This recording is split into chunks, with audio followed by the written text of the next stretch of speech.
কালকে সারা রাত ঘুমোতে পারছি না, কাজ বলছে না। ঘুরে তো ছিলাম 12টার সময়। আমারও ওরম বেজে গেছে।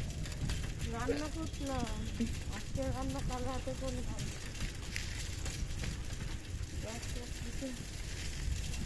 নিরামিষ তো আজকে আমাদেরও।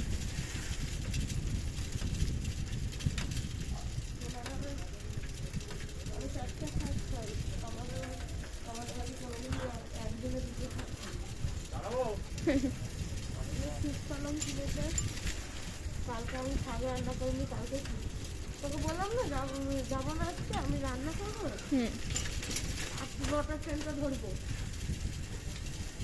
আর 7:30 বাজে আর 7টা উঠবো।